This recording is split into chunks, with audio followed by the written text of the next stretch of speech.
I would like to say good morning, and thank you all for coming here today. Today's talk is going to be really different, and so I hope you'll give me some latitude. This isn't the kind of stuff I usually talk about, but I think I can keep your attention for the next hour. It's interesting stuff. And I'm going to begin in a way that I don't usually do, with a funny joke. So here we go. Turns out, no, wait for it. Turns out Scott Thompson and I have two things in common. Neither of us have undergraduate degrees in computer science, and neither of us work for Yahoo.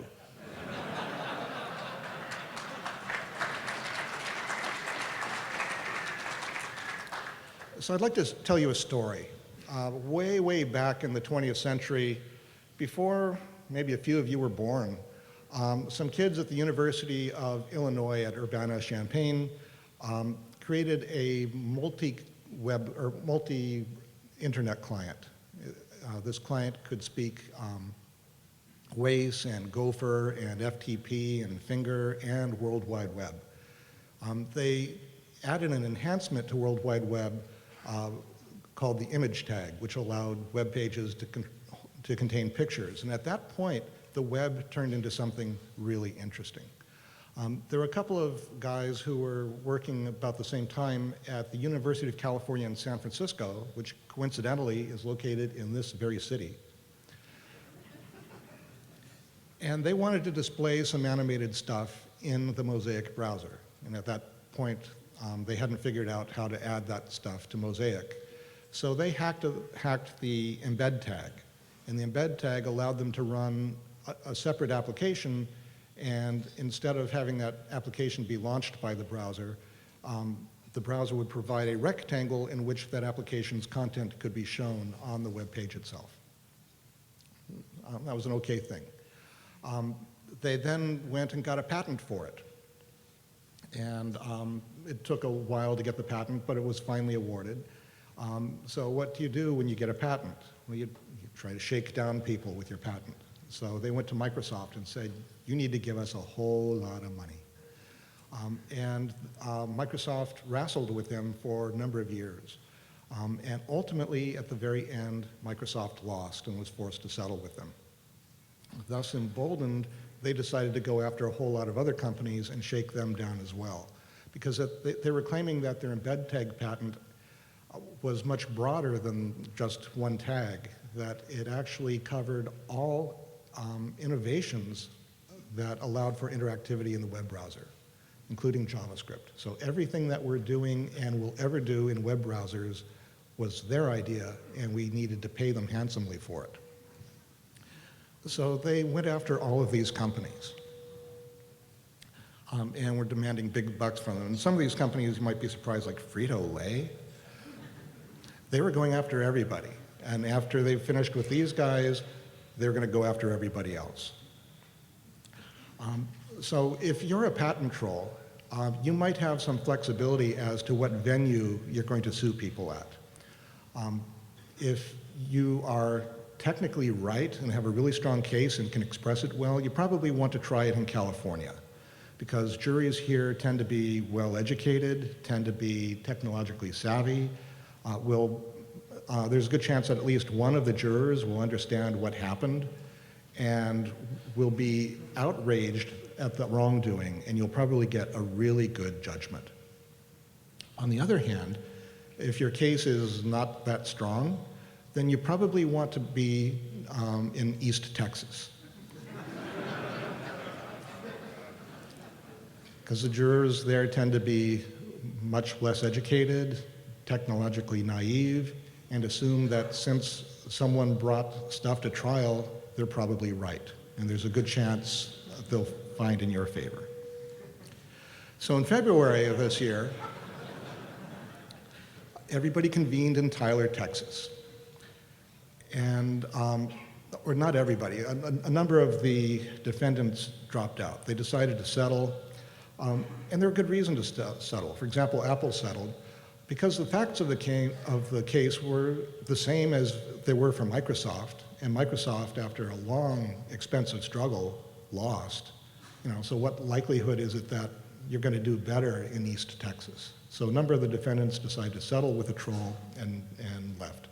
But a few companies decided to go on and fight them because it was wrong. This was a bad patent. It should not have been issued, and it was being applied much too broadly. So Yahoo's outside counsel led the defense in the first phase of the trial and won. Finished the trial in the first phase, convinced the jury that the patent was invalid, and the jury invalidated the patents.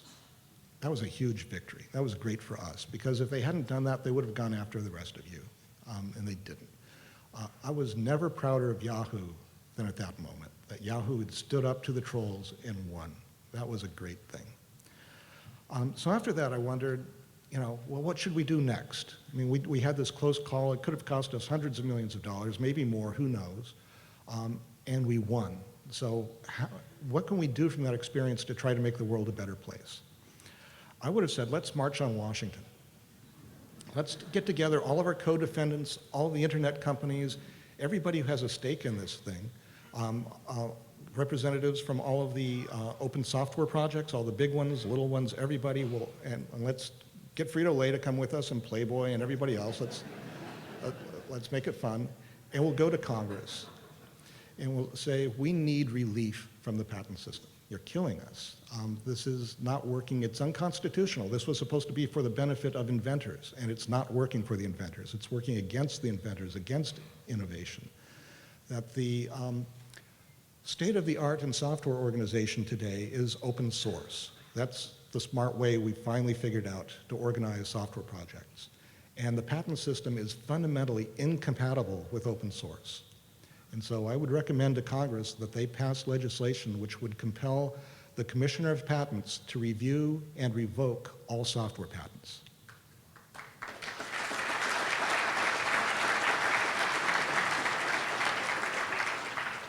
And that would include all algorithms, all information flow, data formats, codecs, everything. So, if there's ever a legal review of something which turns out to be a software patent, that the commissioner must revoke the patent. We didn't do that. What did we do instead? A month after we beat the troll, we decided to become a troll. So we sued Facebook. Now, I'm not a fan of Facebook. I don't like their privacy policy, which was why I canceled my account. I don't like LinkedIn's either. But but I think Yahoo was wrong for a lot of reasons to do this. One is that we created a threat for ourselves because Facebook, not unrealistically, and perhaps not unsurprisingly, decided to get some patents of its own and sue us back. So now we're at risk again. So we're adding risk unnecessarily to the business. But more than that, we created a lot of bad will in the software development community, because most of you do not like patents and do not like patent trolls. And we were acting in a way which is offensive to the community, and that's going to turn out to have consequences. But more than that, we issued a press release in which we said we were hoping to resolve this amicably, but Facebook was refusing to be amicable. Now, amicable is from the Latin meaning friendly, but we didn't mean friendly. By amicable, what we meant was we intended for Facebook to simply surrender and give us a lot of money because we demanded it and save us the trouble of having to go to trial. That's what they meant by amicable, that they were not being friendly. In my view, that was dishonest. That was a dishonest thing to say in a press release. So, there are words people have used over the years to describe the executive management of Yahoo: bumbling, clueless, uncool, dishonest. No, this is something new. This was a new thing for the company. And it showed the company's commitment to becoming a patent troll. And I decided I didn't want to work for that company anymore, so I left. And I ended up going to PayPal, which might be sort of a surprise. I ended up there for a couple of reasons. One is I've got two good friends who work there, and they assured me this is a good place to be. So on the strength of those friendships, I decided, okay, I'll take a risk on these guys. Also, they very kindly designed a position specifically for me, which will allow me to do what I would do. I'll have the autonomy and the resources to do that, and that's a very nice thing, very attractive. So that's great. So I'm at PayPal now. But I still spend a lot of time thinking about Yahoo. I still have a lot of affection for the company. I still have a lot of good friends who are there. And a significant portion of my net worth is still invested in the company. So I would like to see them do well. And I've thought about why they haven't and what it all means and what I would do. So one of the things I like about Yahoo is that the company thinks at scale. It is one of the first companies in the world that had to do that. They had to work out the problems of how do you create a website which could potentially reach everybody on the planet. No one had ever done that before. And they figured it out. Some really smart people worked on it. A lot of smart people over the years have come to the company in order to work at scale, because it turned out that was a good place to do it. And a lot of those people are still there, which I think is why the company works and why it deserves to be saved. Now, a lot of people have left, and they've gone on to other companies like Google and Microsoft and Amazon and eBay and Rackspace and Etsy and a lot of other good companies where they're teaching everybody else how it's done. But a lot of this stuff originally came from Yahoo. Yahoo doesn't get enough credit for the good technological stuff that it's done. For example, the first globally distributed NoSQL database was developed at Yahoo in '95. I mean, they've been doing this stuff for a long time. Thinking at scale is not officially in the company's values. Management, I don't think, has ever understood the importance of that.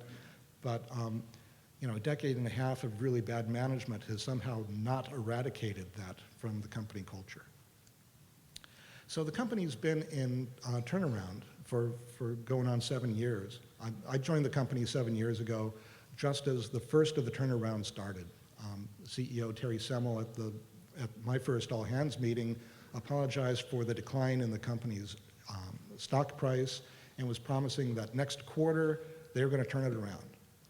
And he said that every quarter until they ousted him. And then Jerry Yang replaced him, and he said, in 100 days, I'm going to tell you what I'm going to do. And he came back 100 days later and said, next quarter, we're going to turn it around. And he kept saying that until they ousted him. And then they brought on Carol Bartz. And you know what happened there. And then they brought on the new guy. He barely lasted a quarter, and then he was gone. Now there's a new interim CEO. I've not met him. I don't know the guy. I don't know what he's going to do. But based on the performance of his predecessors, I'm guessing that he will try to dismantle all the changes that the last guy started, but he'll try to do it in a way which does not actually correct any of the deep problems in the company. And then he will promise to turn it around next quarter. That doesn't seem to be working, so I would maybe consider something else. So if you look at Yahoo's business, what does Yahoo do? And I'll point out that everybody's all concerned about Yahoo, how they're mismanaged and always have been, and it's not working and all that. Yahoo's profitable. Yahoo has always been profitable. They've got this nice little money machine that no matter what you do to it seems to keep making money. It just doesn't make as much as everybody would like it to. It's not Google. It could have been Google, but they decided not to be Google. It's not Facebook. It could have been Facebook, but they decided not to be Facebook either. So what it does is, and this is not unusual, they offer lots and lots of free services and stuff. This is a horrible oversimplification, but they make lots of stuff and they make it available to people for free. And then sell advertising, and they make, I don't know, let's say $1 per person per month giving away all this free stuff. And if you know how to scale, that turns out to be a nice little business, and that's what Yahoo is. It's not in serious danger. It's not AIG. It's not Lehman Brothers. It's not even General Motors. It's this little company that's just disappointing. I mean, given what it has, it should be able to do so much more than what it does. But what it does is still pretty good. One of Yahoo's problems is that it's organized into properties. They never figured out how to operate a really big company, the company of the size that it actually is. So it's organized as 100 little companies that share a cafeteria. And each of these properties has its own general manager, its own P&L, and is operated pretty independently from all the rest of it. This has been called silos, and it gets in the way of the ability of the company to innovate and to recombine its assets into more valuable forms. So that's a fundamental problem. It's been recognized for a long time. There's a saying at Yahoo that there should be one Yahoo. So the CEO will say, all developers, it's one Yahoo. And then tell their managers, and you're not going to miss the quarter. And so the managers say, you're not going to miss the quarter. And so if making the quarter is not compatible with the one Yahoo thing, then we're not going to do the one Yahoo thing. And so nothing happens. The company's also figured out a way to misuse agility. One of the nice things about agility, something, hello? They hung up. If anyone sees Dave, tell him he missed a call. So one of the good things about being agile is that you shorten the deadlines or the intervals in which you're doing work so that you can adapt and go forward, and that's a good thing. But it requires a lot of discipline on the part of management not to use that to fail to think through where the thing is going. And so projects very commonly will get spiraled around and constantly refined and changed until they become unstable and fail to ship. Or if they do ship, turn into something that's embarrassing that has to be killed shortly after. So Yahoo's now searching for another CEO, and it occurred to me, hello? No?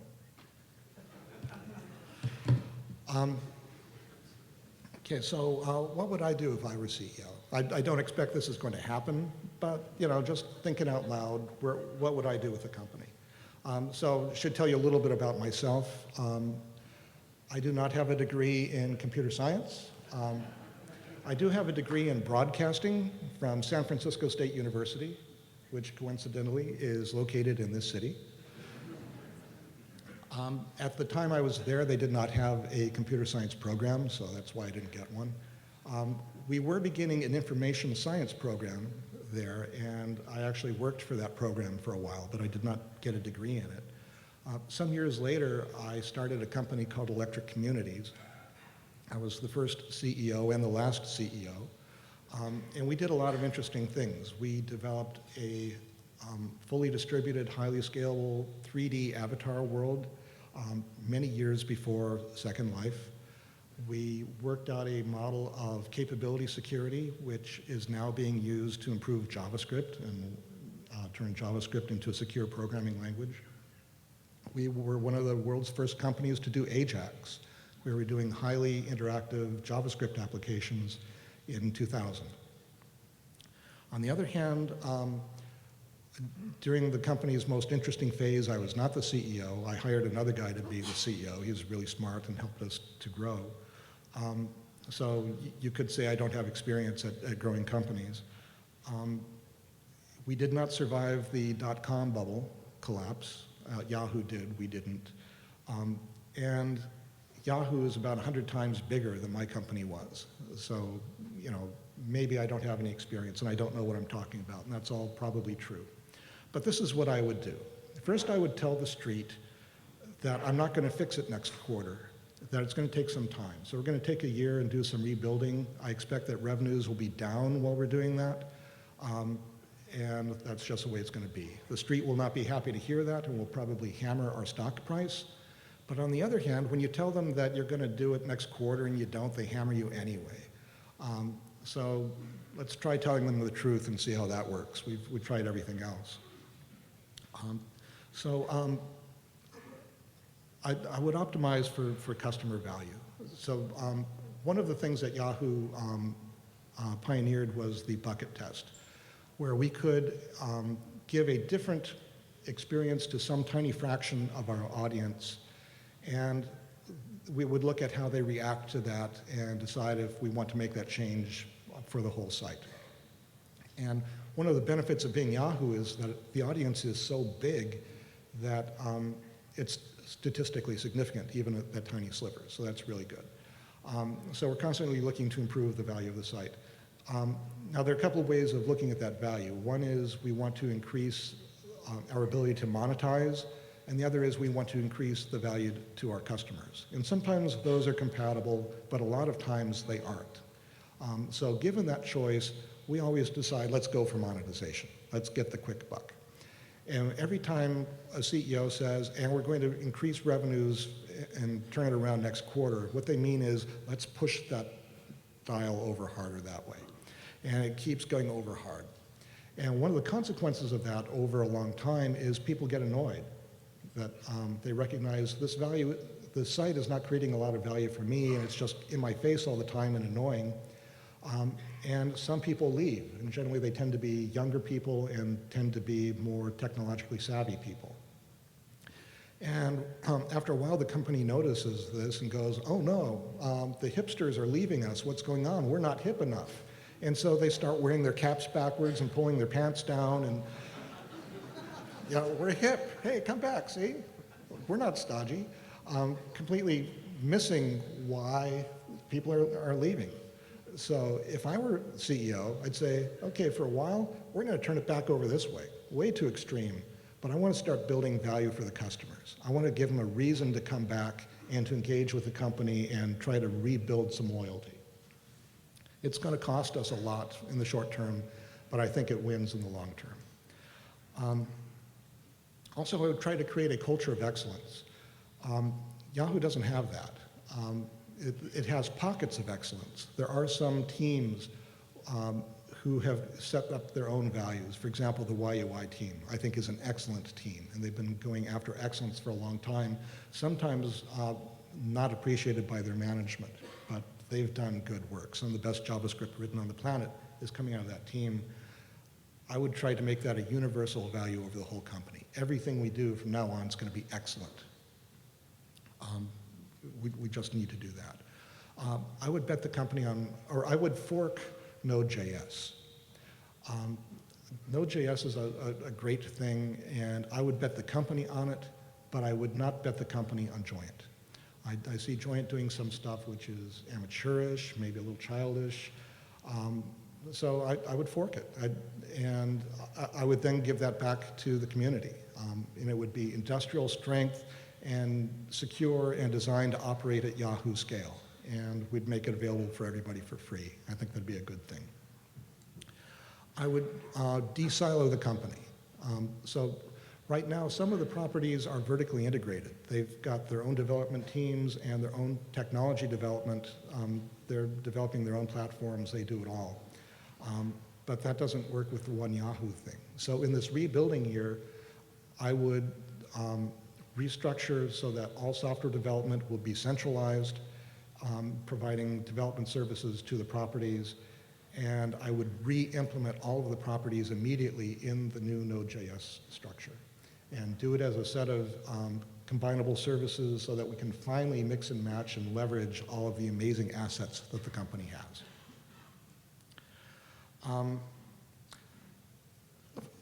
One of the things that Yahoo has screwed up is groups. So groups came into Yahoo as an acquisition 12 years ago.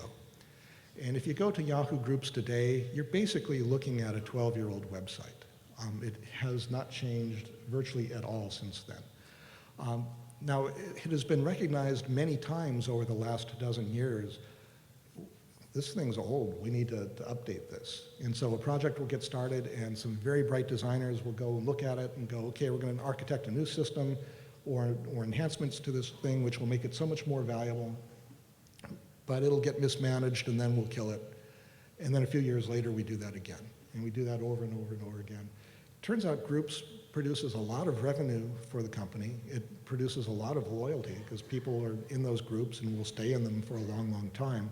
We want to encourage more people to come in and have that experience. So I would focus on this one and do it over again, but this time get it right, and listen to our users, again, pushing the dial that way, try to make groups that work, and fully integrate it with the rest of the things. So if there's a group that's interested in sports, say it's a fan group, it's integrated with Yahoo Sports, so it's all right there. If it's an investment club, Yahoo Finance is in there. So we can take all of the other things that we know how to do and make them available to the groups so that they can increase the value of their groups for themselves. I would fix research. So Yahoo had a brilliant research organization. A lot of it was gutted in the last layoffs. But even before that happened, research was misdirected. So the job of research should be looking over the horizon, looking at the opportunities that are coming up and make sure that we're positioned to go after those. And it wasn't doing that. Instead, they were helping to push that over. So research was almost wholly looking at how can we improve monetization this week. So I would build a different kind of research organization. I would be looking for, looking over the horizon, trying to figure out what we should be doing. Also using research to help design the company.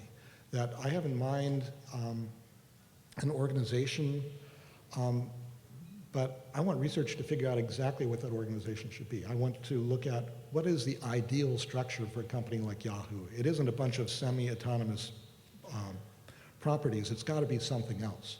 I would have research looking at the management science of that thing and figure out what it should be and the evolution path to get us to that thing. I would also enhance the ability of research to connect to the universities.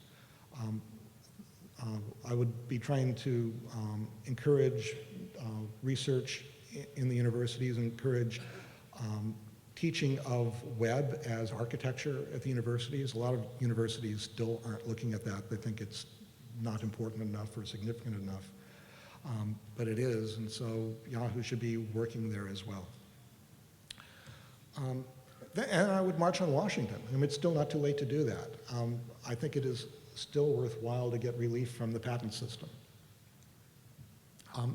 And I would bring back Jerry Yang. Jerry Yang's title used to be Chief Yahoo, and founder, of course. And he was brilliant as Chief Yahoo. He had some autonomy to go around the company looking for opportunities that were being missed or looking for things that could be improved or things that are falling through the cracks, and he would go and just take care of it himself. So it didn't matter what the rest of management was doing. He was busy making the company a better place. Unfortunately, he stepped up to become CEO. Didn't work out, and eventually he was forced out of the company, which is a shame. If I were CEO, I would invite Jerry to come back and resume his position as Chief Yahoo. I would want him on my team. Then finally, and this is the last thing I would do, is I'd try to figure out what is Yahoo. Used to be if the press wanted a giggle, they would ask Carol Bartz this question: what is Yahoo? And she would stammer and get confused, and she didn't know. You know, so how could you be managing a company and not be able to answer a simple question, what is it? There are a lot of ways of looking at it. There's the blind man and the elephant approach. You know, Yahoo is a software company. And its ability to make money depends on its ability to make software. It's a media company, it's an operations company, it's a whole lot of things. And if you look at all those separately, it doesn't make a lot of sense. The last CEO said, well, we're all of those and we have to do them all well. And that's true, but that's not any kind of focus. That doesn't, you know, that's not something that we can all get together on. So I would look at it from the customer's point of view. In this case, the customer is the audience. You know, and I would ask, what does the audience think Yahoo is? Yahoo is where you go. Yahoo is where you get the free email and the free photo support and the financial services and all of that stuff. So I would rebuild the company in the image of what we want to look to the world, because I think there's still a huge amount of value in that. Then finally, this is the very last thing. Don't forget your semicolons.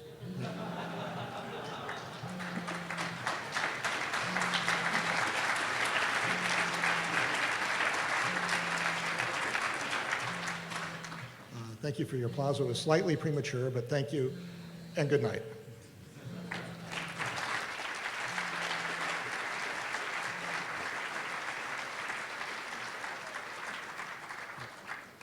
Hello? This is Doug Crockford. Oh, okay, sorry. You got fired? Okay. So we've got a couple minutes for questions. Can we do some questions? What do I think about CoffeeScript?